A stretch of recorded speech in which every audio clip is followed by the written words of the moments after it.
Excellency Islam Karimov, President of the Republic of Uzbekistan, Shanghai corporation organisation के सभी नेतागण, सभी उपस्थित नेतागण, एक्सेलेंसीज, लगभग 1 वर्ष पूर्व मैंने ताशकंद से सेंट्रल एशियन कंट्रीज़ की अपनी यात्रा शुरू की थी। मुझे एक्सेलेंसी करीमोवा और उज़्बेक लोगों का शानदार स्वागत अभी भी याद है। आपकी मेहमान नवाजी और इस मीटिंग के शानदार अरेंजमेंट्स पर मैं अन्य नेताओं के साथ एक्सेलेंसी करीमोवा को बहुत बहुत धन्यवाद देता हूँ। पिछले वर्ष राष्ट्रपति पुतिन के कुशल नेतृत्व में ऊफा समिट के दौरान भारत को एससीओ के पूर्ण सदस्य के रूप में स्वीकार किया गया था।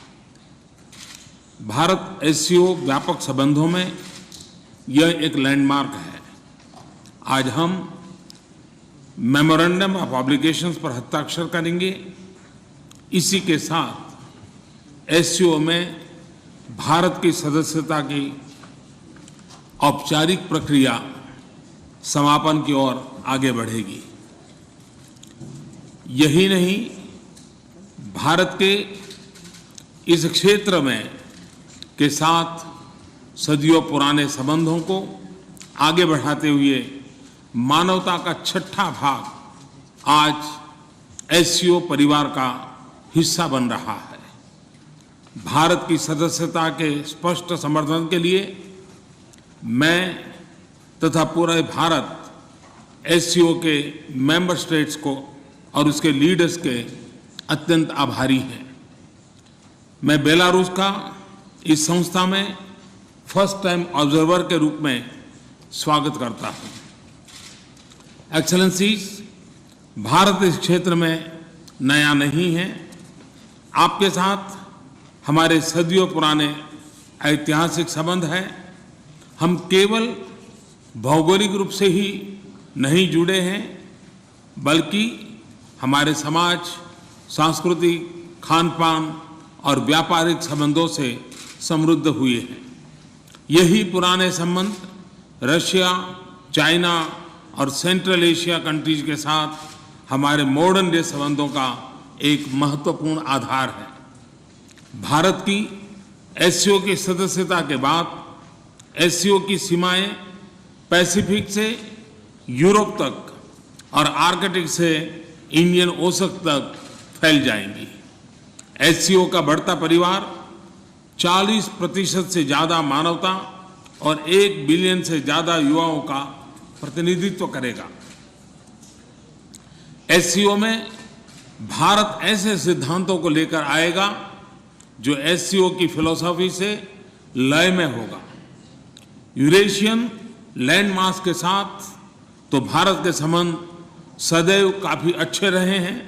साथ ही साथ एशिया पैसिफिक में स्थिरता, सुरक्षा तथा खुशहाली के उद्देश्यों का भी हम समर्थन करते हैं। एक्सेलेंसीज, निसंदेह एससीओ से भारत को एनर्जी, नेचुरल रिसोर्सेज और इंडस्ट्री में लाभ मिलेगा, लेकिन बदले में भारत की आर्थिक उन्नति और विशाल मार्केट भी एससीओ रीजन के आर्थिक विकास के लिए लाभकारी सिद्ध होगा।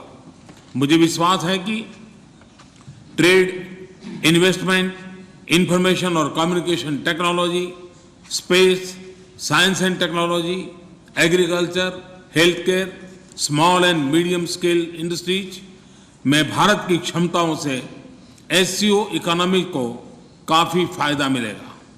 हम एससीओ क्षेत्र में ह्यूमन रिसोर्सेज और इंस्टीट्यूशनल कैपेसिटीज के विकास पर भी काम करने को तैयार है। हमारी प्राथमिकताएं समान हैं, इसलिए हमारे विकास के अनुभवों को आप अपनी नेशनल नीड्स के अनुरूप पाएंगे।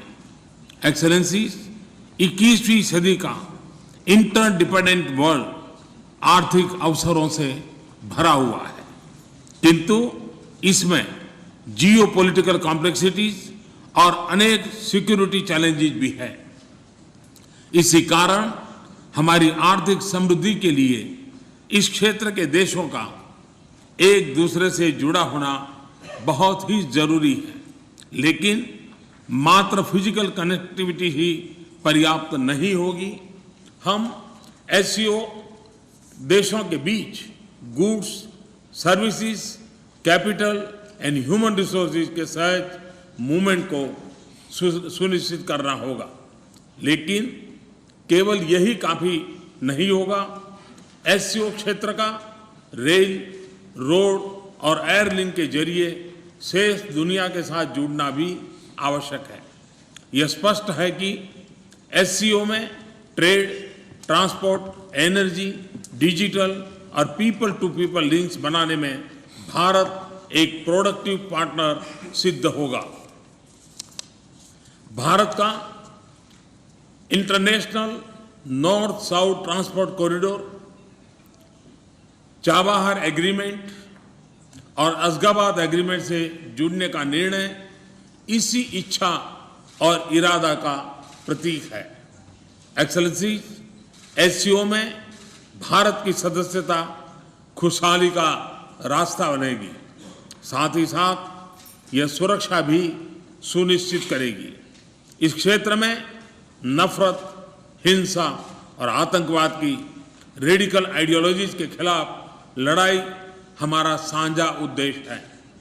हम इसमें एससीओ कंट्रीज के साथ एकजुट होकर काम करेंगे और आतंकवाद से लड़ने में जीरो टॉलरेंस और एक कॉम्प्रिहेंसिव अप्रोच को बनाएंगे। इसी उद्देश्य की पूर्ति के लिए स्थिर, स्वतंत्र और शांत अफगानिस्तान न केवल हर अफगानी की इच्छा है, बल्कि इससे एससीओ रीजन को भी सुरक्षा और स्थिरता मिलेगी।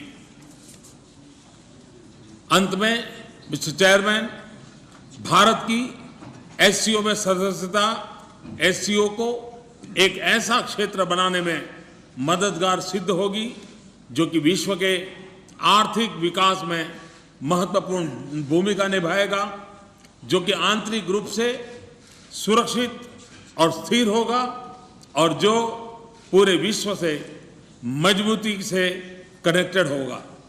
एक्सेलेंसीज, अगले साल हम अस्ताना में की एससीओ मीटिंग में इक्वल पार्टनर्स के रूप में भाग लेने के लिए उत्सुक हैं। कजाकिस्तान को उनकी अध्यक्षता में होने वाली एससीओ की 2017 की समिट की सफलता के लिए मेरी शुभकामनाएं हैं। मैं उन रिपब्लिक ऑफ उज्बेकिस्तान की सरकार की मेजबानी का धन्यवाद करता हूं और आज इस सफल मीटिंग के आयोजन के लिए एक्सेलेंसी करीमाओं को हृदय से बहुत बहुत बधाई देता हूं। धन्यवाद। In our shared objective to combat this challenges, India is particularly grateful to Thailand for its assistance and cooperation. Beyond terrorism, we have agreed to further deepen our security engagement in the fields of cybersecurity, narcotics, transnational economy offenses, and human trafficking.